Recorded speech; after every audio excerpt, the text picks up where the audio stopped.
focus our attention on the Divine Master and pray to Him for the welfare of the whole humanity. Hari Om Tat Sat. Om Sthapakaya Dharmasya Sarvadharma Swarupine Avatara Varisthaya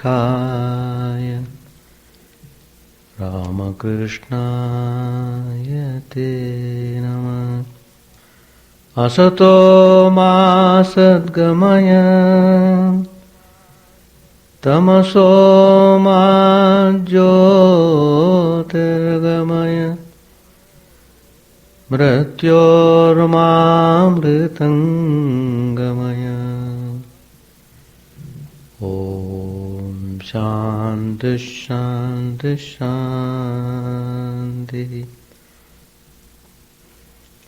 Let us offer our salutations to Sri Ramakrishna,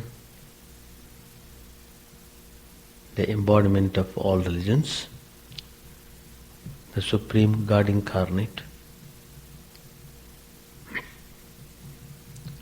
who has come to remove all our ignorance, who has come to give the light of knowledge.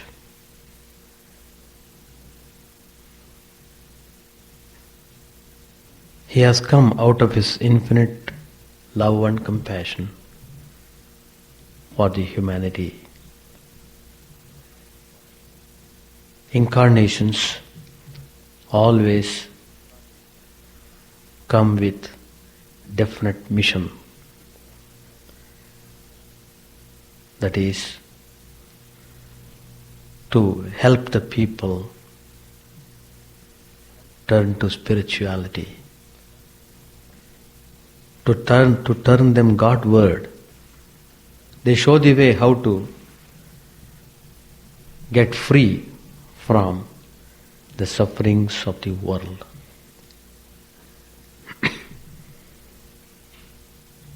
So, Sri Ramakrishna said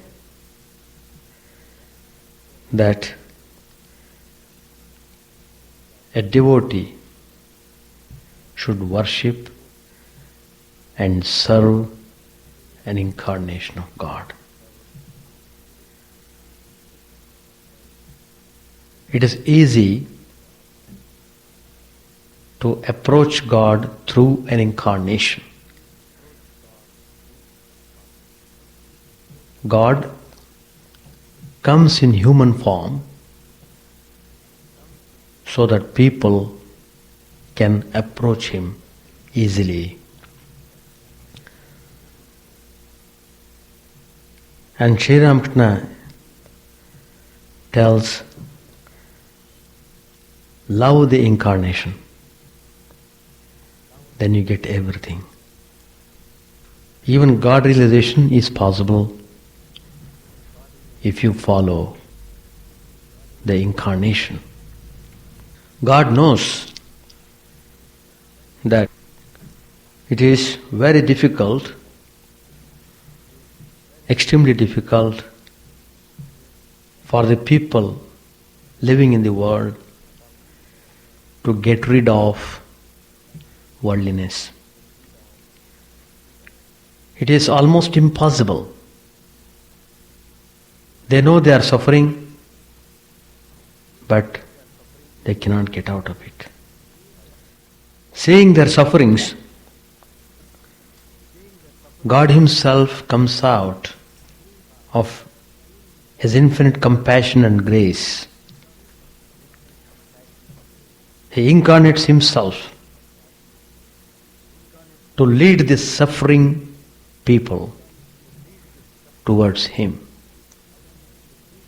He teaches them how to love God. He makes them love God. He gives them the experience of divine ecstasy. Worldly desires and past habits, they are the cause of continuous restlessness. It only shows that we have harbored repeated desires in our births.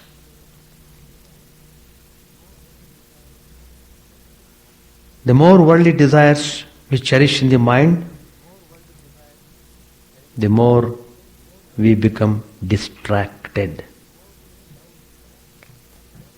The more we love the world, worldly things, worldly entanglements, the more we distance ourselves from God. So, the problem is pinpointed. What is that? These distractions must be uprooted. So, how to do that? We must come in contact with men of character, who are living the life of spirituality, who are setting the model, who are showing the practical life of religion. It means that we must decide ourselves to live a life of self-discipline. That's the way to fight distractions.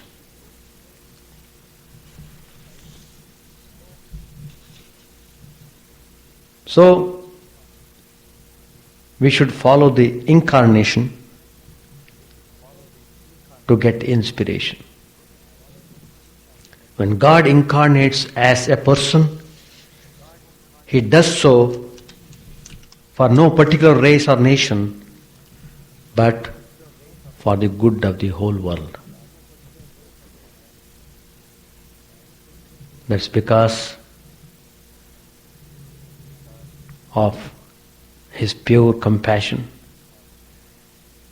He is self-sufficient, pure, intelligent and free by nature.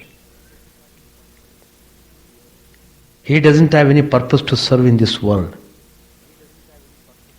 Being complete in Himself, He has nothing to attain or not to attain. When the world becomes burdened and there is prevalence of irreligion, the all-merciful Divine Lord, by His own free will, incarnates Himself as man to save the fallen and ameliorate the lot of the world. They are ready to help the humanity. Their whole life is meant for that. They come with that definite purpose.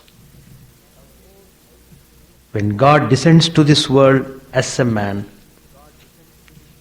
then flows a current of spirituality. People are blessed by getting the light of knowledge. Many attain liberation too. An incarnation is not born as the result of karma. And how can he have any ignorance? It is the eternal Brahman in his own fullness, the Lord of Maya. He descends with the help of Maya and he returns to his own real state after the need of the age is fulfilled. All the spiritual practices that the incarnation undertakes, all the hard austerities he undergoes, they are just meant to set an example to others, to hold an ideal before the people. to show the people by their own actual way of life. They don't want to simply theorize the ideas. They put the spiritual ideas in practical way. As long as the incarnations remain in their human body in this world, all their behaviors appear to conform to human norms. They are happy at things that make others happy, and they become unhappy at those that make people unhappy. In case of these incarnations,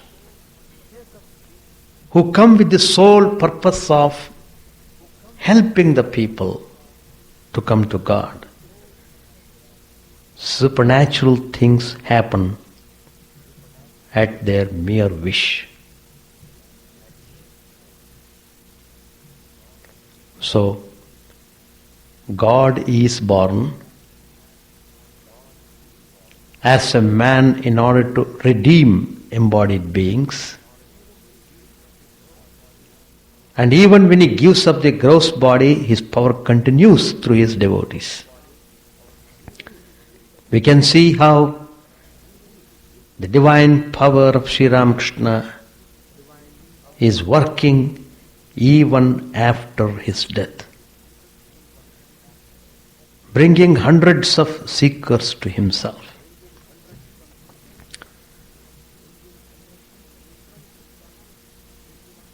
When the incarnation comes, he starts a movement.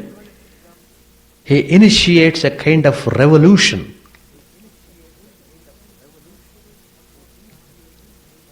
He is giving one more chance to the people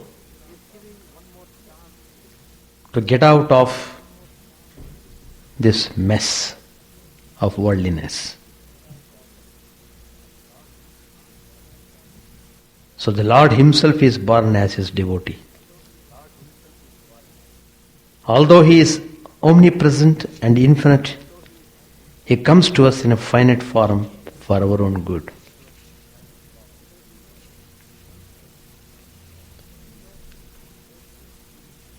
He knows ways and means of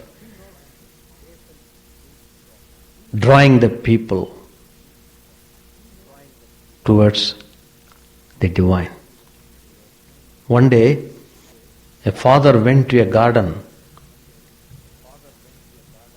with his several sons.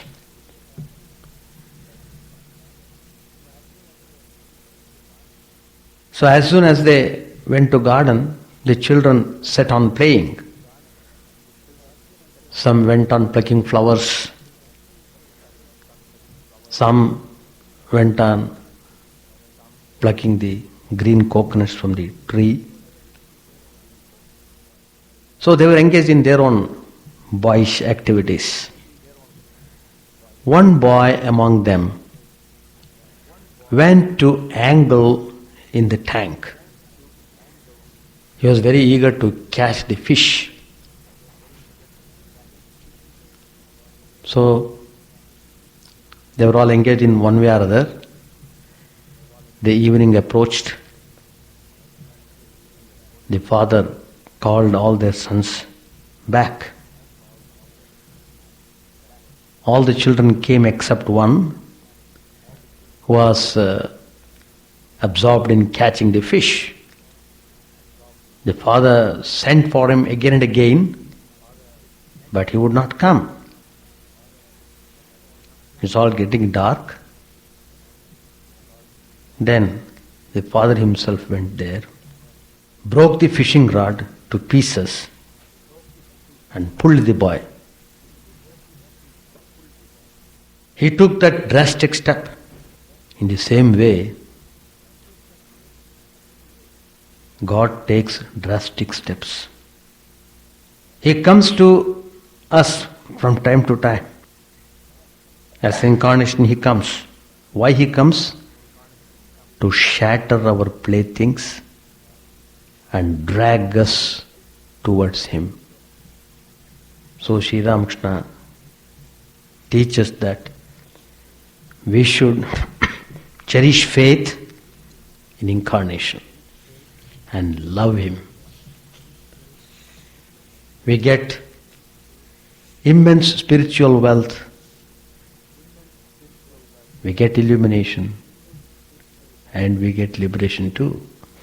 So, Sri Ramakrishna is giving us hope that we should follow the teachings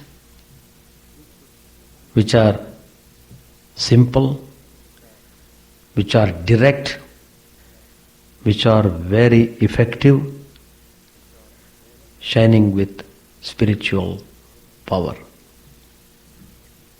As I said earlier,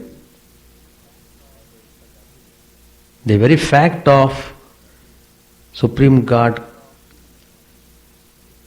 coming in human form shows that He loves the creation. He wants to show to the people what love is really meant. Then the devotees learn to love properly the incarnations. It is easy because they can see them in the front. They are not invisible. What's the meaning of loving the incarnations? It means to follow their teachings in letter and spirit. One day, Sri Ramakrishna was talking to Keshav Chandra Sen. He asked him, "Have you seen a custard apple made of pith?" "Yes, sir," he replied. Then Sri Ramakrishna explained, as such a custard apple remains one of a real custard apple, even so the clay image of Kali remains a devotee of her, the real, blissful, divine mother. How nicely he is teaching the truths effectively by simple examples. On another occasion, he said to Keshav, "You are the only one who has dropped your tail." Nobody could understand what Sri Ramakrishna meant by that. Sri Ramakrishna himself explained it. The tadpole,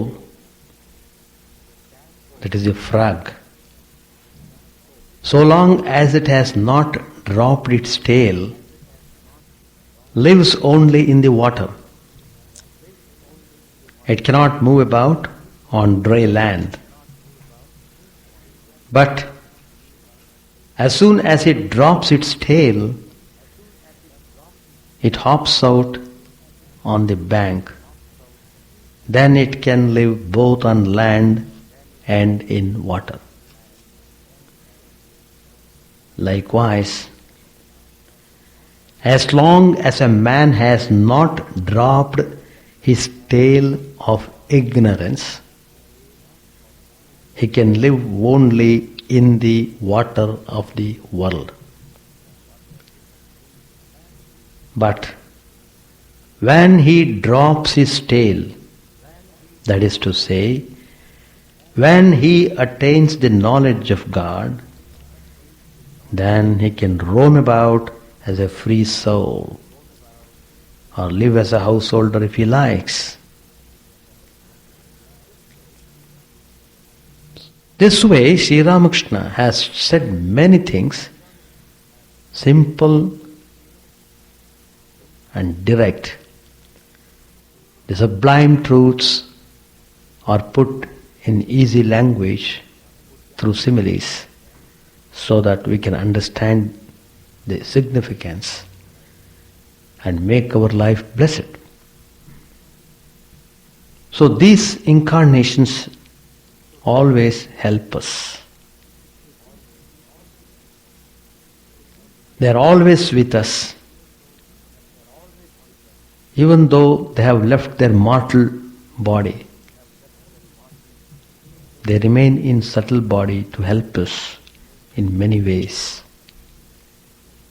But we have to exert our determined will.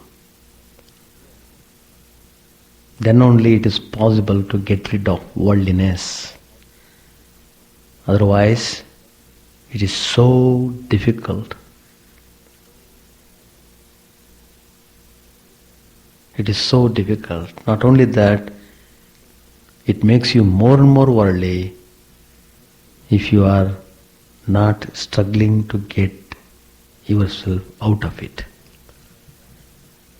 The more we are born in this world, the more we become worldly. The more we become worldly, the more we have to suffer.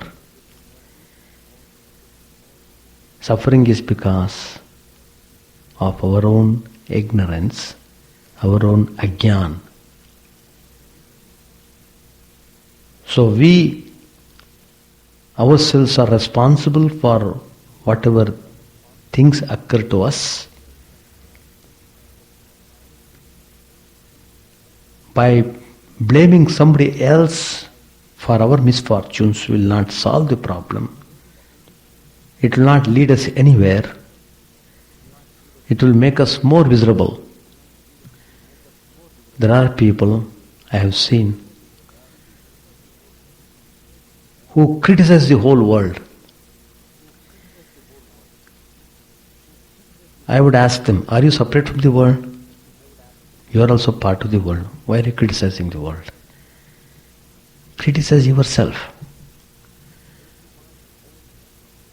Why do you want the whole world to adjust to you? You adjust to the world. So we should direct our thinking, doing in a proper way. Then only it's possible to turn ourselves to God. In every age, the Supreme Divine takes human form. In spite of God coming frequently, in many ways, still people get lost over the period of time. They lose the track. They take to irreligious ways of life. They just don't care about maintaining purity, practicing religion in the right way. So, lot of trouble people have to undergo. But anyway, Sri Ramakrishna's gospel has given us assuring teachings. Reading through them every day, contemplating on them, practicing them in our life sincerely, we are sure to come near to God. The more we come near God, the more we become peaceful and happy. So Sri Ramakrishna tells, love an incarnation. Develop faith in Him. You will achieve everything.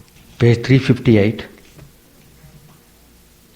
At 8 o'clock in the morning, Sri Ramakrishna and M were talking together in a pine grove at the northern end of the temple garden. This was the 11th day of M's stay with the Master. It was winter. The sun had just risen. The river was flowing north with the tide. Not far off could be seen the bell tree where the Master had practiced great spiritual austerities. Sri Ramakrishna faced the east as he talked to his disciple and told him about the knowledge of Brahman. Master said, "The formless God is real, and equally real is God with form." Nangta, that is Totapuri, used to instruct me about the nature of Satchidananda Brahman. He would say that it is like an infinite ocean, water everywhere, to the right, left, above and below, water enveloped in water. It is the water of the great cause, motionless. Waves spring up when it becomes active. Its activities are creation, preservation and destruction. Again he used to say that Brahman is where reason comes to a stop. There is the instance of camphor. Nothing remains after it is burnt, not even a trace of ash. Brahman is beyond mind and speech. A salt dole entered the ocean to measure its depth, but it did not return to tell others how deep the ocean was. It melted in the ocean itself. The rishis once said to Rama, "O Rama, sages like Bharadwaj may very well call you an incarnation of God, but we can't do that. We adore the word Brahman. We do not want the human form of God." Rama smiled and went away, pleased with their adoration. These are the rishis who are practicing formless aspect of God. But the Nitya and Leela are the two aspects of the same reality. As I have said before, it is like the roof and the steps leading to it. The Absolute plays in many ways, as Ishvara, as the gods, as man and as the universe. The incarnation is a play of the Absolute as man. Do you know how the Absolute plays as man? It is like the rushing down of water from a big roof through a pipe. The power of Satchidananda, nay Satchidananda itself, descends through the conduit of a human form as water descends through the pipe. Only 12 sages, Bharadwaja and others, recognized Rama as an incarnation of God. Not everyone can recognize an incarnation. It is God alone who incarnates himself as man to teach people the ways of love and knowledge. Well, what do you think of me? Once my father went to Gaya. There Raghuvir said to him in a dream, "I shall be born as your son." Thereupon my father said to him, "O Lord, I am a poor Brahmin. How shall I be able to serve you?" "Don't worry about it," Raghuvir replied. "It will be taken care of." My sister, Hridaya's mother, used to worship my feet with flowers and sandal paste. One day, I placed my foot on her head and said to her, "You will die in Benares." Once Madhur Baba said to me, "Father, there is nothing inside you but God. Your body is like an empty shell. It may look from outside like a pumpkin, but inside there is nothing, neither flesh nor seed. Once I saw you as someone moving with a veil on." To Master Mahasaya, "I am shown everything beforehand. Once I saw Gauranga and his devotees singing Kirtan in the Panchavati. I think I saw Balram there and you too. I wanted to know the experiences of Gauranga and was shown them at Sham Bazar in our native district. A crowd gathered. They even climbed the trees and the walls. They stayed with me day and night. For 7 days I had no privacy whatever. Thereupon I said to the Divine Mother, Mother, I have had enough of it. I am at peace now. I shall have to be born once more. Therefore I am not giving all knowledge to my companions. With a smile, he said, suppose I give you all knowledge, will you then come to me again so willingly? I recognize you on hearing you read the Chaitanya Bhagavat. You are my own, the same substance like father and son. All of you are coming here again. When you pull one part of the kami creeper, all the branches come toward you. We are all relatives, like brothers.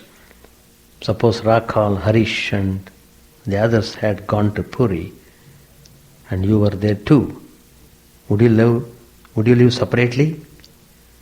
Before you came here, you didn't know who you were. Now you will know. It is God who, as the Guru, makes one know. Nangta told the story of the tigress and the herd of goats. Once a tigress attacked a herd of goats. A hunter saw her from a distance and killed her. The tigress was pregnant and gave birth to a cub as she expired. The cub began to grow in the company of the goats. At first it was nursed by the she-goats, and later on, as it grew bigger, it began to eat grass and bleat like the goats. Gradually the cub became a big tiger, but still it ate grass and bleated. When attacked by other animals, it would run away like the goats. One day a fierce-looking tiger attacked the herd. It was amazed to see a tiger in the herd eating grass and running away with the goats at its approach. It left the goats and caught hold of the grass-eating tiger, which began to bleat and tried to run away. But the fierce tiger dragged it to the water and said, now look at your face in the water. You see, you have the pot face of a tiger. It is exactly like mine. Next it pressed a piece of meat into its mouth. At first the grass-eating tiger refused to eat the meat. Then it got a taste of the meat and relished it. At last the fierce tiger said to the grass-eater, what a disgrace! You lived with the goats and ate grass like them? And the other was really ashamed of itself. Eating grass is like enjoying lust and gold. To bleat and run away like a goat is to behave like an ordinary man. Going away with the new tiger is like taking shelter with the Guru, who awakens one's spiritual consciousness and recognizing him alone as one's relative. To see one's face rightly is to know one's real self. To stop here. So, as long as we are clinging to the mind, as long as we cling to the mind, there is no hope of getting out of suffering. If you want to attain calmness, you must learn the technique of withdrawing yourself from the disturbing factors of the mind. So it depends upon how you really want to conduct yourself. Gods come in the form of human beings. They teach us, they show us the way, they love, they show their full love towards us. With all that, it's very difficult for us to rise. So the desire for spiritual life must come from within. Then everything goes well. We can't impose it from outside. It has to come from inside. How does it come? Does it come by itself? No. Only through some experience. One will have to pass through bitter experience in life then only he is convinced of what is what. Till then, even if he is told, he just simply laughs over it. I am still young, Swamiji, don't tell me anything about these matters now. Let me have some fun in the world. Afterwards, slowly, at the right time I will get. Like that people talk. That blessed right time will not come. It's only an excuse for our own mistakes. The conception of God is made clear by coming in contact with incarnation and by following the teachings. The idea becomes clear. Otherwise, it remains a theory. How to translate into action that God is in everything? It means you must love everybody. Is there a person like that who really loves everyone? Yes, there is an incarnation. He loves everybody. Because the same God whom I adore and worship is living in everyone's heart. Mamatma sarvabhutatma tasmai shri gurave namaha.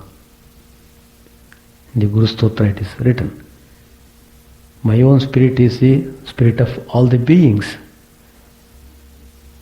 So Guru, he is the indwelling spirit. He is dwelling in everybody.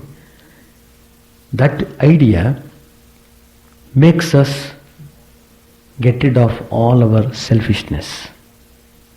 It helps us to go forward in our spiritual journey. The very fact that we have become embodied means that ego is there very much. Without the existence of ego, I cannot exist. So, for the embodied being, ego is mainly responsible. Now that ego has lost its sublime quality because of its coming in contact with the world. It is contaminated by the things of the world, and it is causing a kind of obstruction for the realization, for the experience of the true self.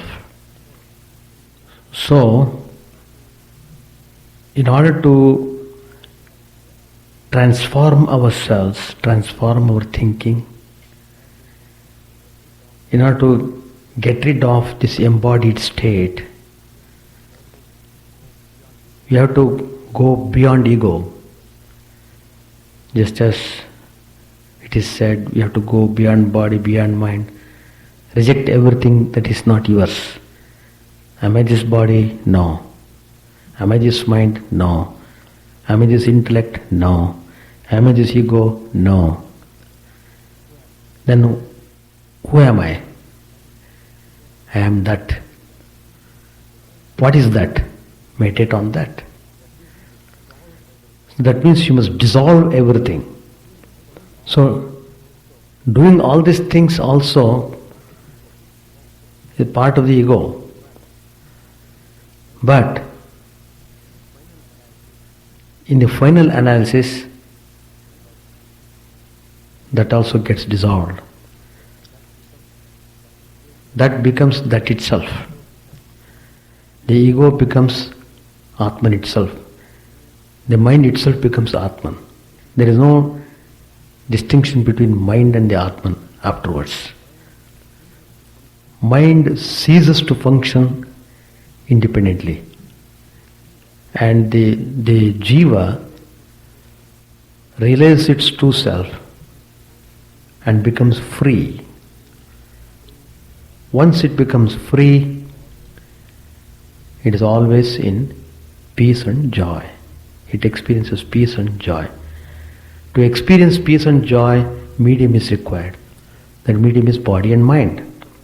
So, the realized soul, that's why we find, is always cheerful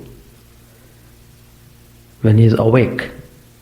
But when he is in meditation, when he goes into samadhi, that means he goes beyond the realm of body-mind. He goes beyond ego also. But he is in perpetual joy. It's not a state of inertia, it is not a state of restlessness. It's a state of continuous joy. So once a person gets that experience, that is final. Then he is no more in the embodied state. That's how the phenomenon is explained. But in the relative world, although at the beginning they were all pure, because if it's coming in contact with the world and the things, it becomes polluted. Body becomes polluted, mind becomes polluted, intellect becomes polluted, ego has become polluted. That's why you are egoistic and boastful. But a devotee, a real devotee, can never be boastful. He always say, I am not I, but thou. He always feels some divine consciousness, divine Chaitanya is there behind everything. So he is always aware of the supreme consciousness, and so he doesn't make his ego more important than the Supreme God. Actually, this little I becomes one with the super universal I.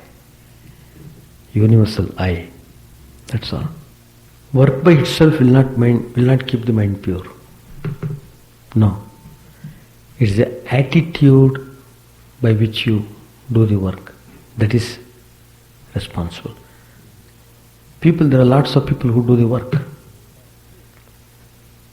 But it is true, once we are born in this world, we have got certain responsibilities and duties. Go with that. Perfectly all right. But sometimes we interpret these responsibilities and duties in such a way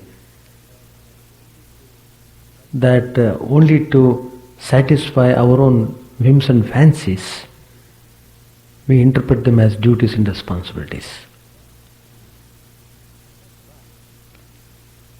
But what happened to our duty of remembering God and offering our prayers to Him and dedicating ourselves to Him, etc.? So, duties are there. It is very good to be engaged. Never one should be idle at all. You must be active, you must engage yourself. Really, true.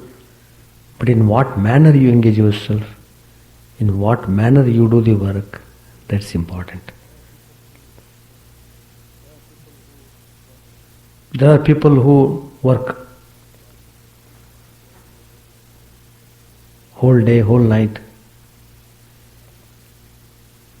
In one of the meetings last Saturday I had been to Kalamazoo. There one devotee was telling, I just asked the devotee, tomorrow is Sunday, so will you please come to Ganges, because there is service Ganges and it's good to come at least once in a month. If not all the 4 weekends, at least one weekend you can come. Then the devotee answered, oh, I wish to come, but my work is such, I am on a call. That means any time, even if it is midnight, If the call comes, the devotee must respond to that call. That is, he must go there to the house. He is a doctor, he must go to the hospital, whatever it is. So that means he can't have choice there. He has been tied down by his own way of activities. No doubt he is going for a call, and it's not that he is doing free. They will give him a double charge, double payment. If daytime he is given $50, if he comes for a call, he gives $100, he gets. So in the heart of heart, he wants that $100. And for nothing, for 5 minutes if I go, I get $100.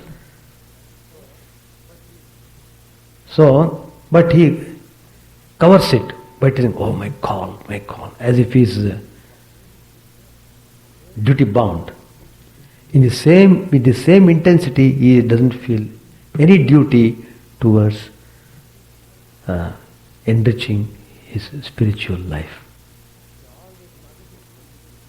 We always talk about worldly duties and worldly things. What about your spiritual life? Don't you have any spiritual personality at all? Unless you pay attention, how can you cultivate it? Even 1,000 incarnations come, you will not be able to change yourself unless you keep yourself open. So, sometimes what happens, the duties themselves will teach you, it makes you disgust. Enough of this, so many, I have done 40 years, is enough for me, no more.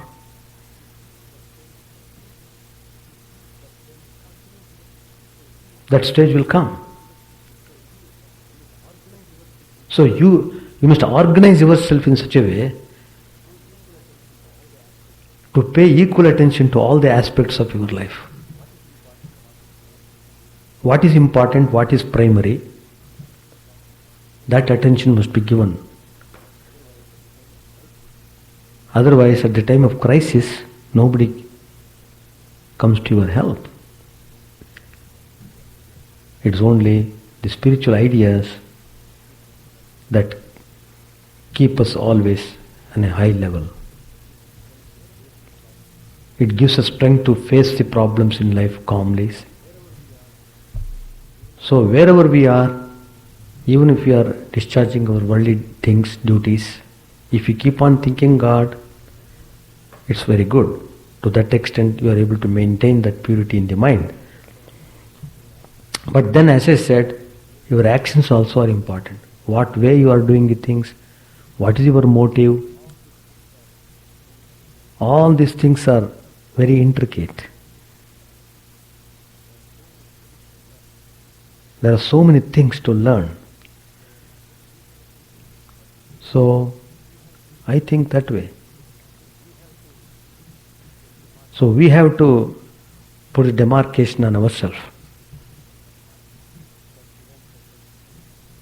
In fact, Sri Ramakrishna tells in one of his teachings in Gospel, you will come across.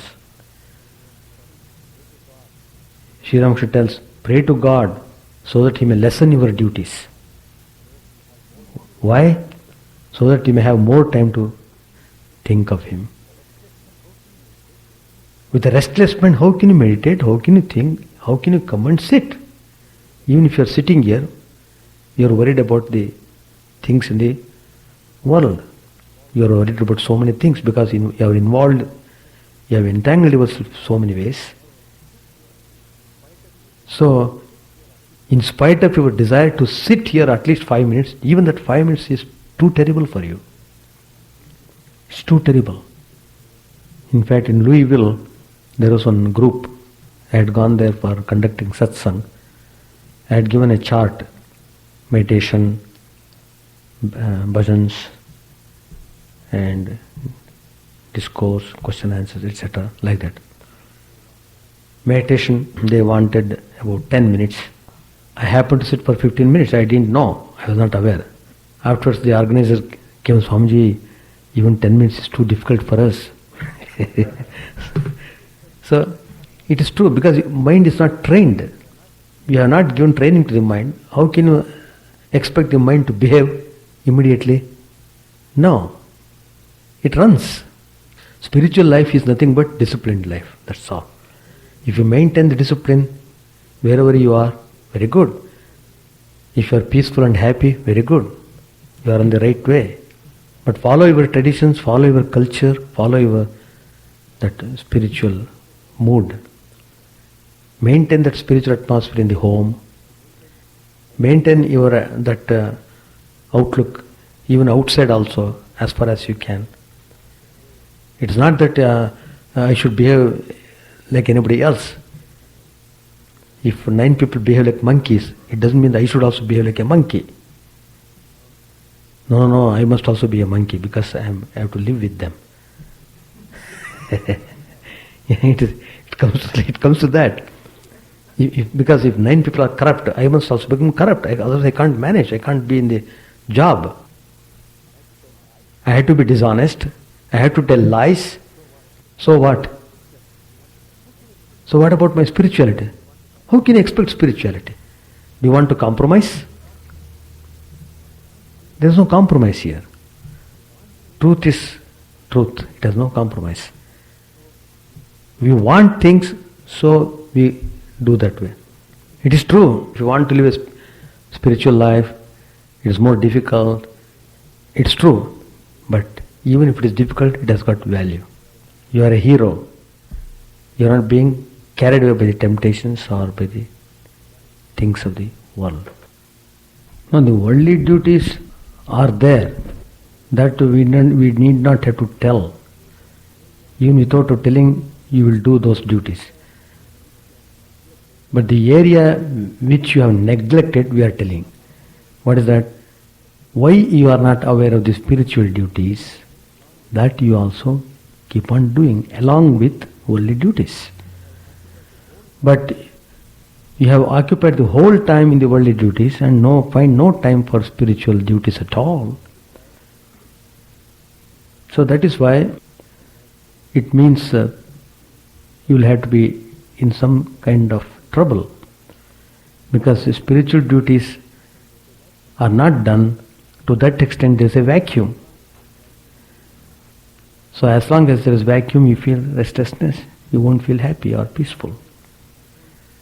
So even whatever little devotional practices you keep on doing, it will give some kind of mental satisfaction that will keep you to a certain level. So that is the way. But in the final analysis, this spiritual duties must take the place of worldly duties. It should become primary. Worldly duties should become secondary. Now because the worldly duties have become primary and the spiritual duties have become secondary, so we are always in trouble. That's all what I can say. And we shall conclude. Chant the name of the Lord and His glory unceasingly, that the mirror of the heart may be wiped clean and quenched with that mighty forest fire, worldly lust, raging furiously within. O name, stream down in moonlight on the lotus heart, opening its cup to knowledge of thyself. O self, drowned deep in the waves of His bliss, tasting His nectar at every step, bathing in His name, that bath for weary souls. Various are thy names, O Lord. In each and every name thy power resides. No times are set, no rites are needful for chanting of thy name. So vast is thy mercy.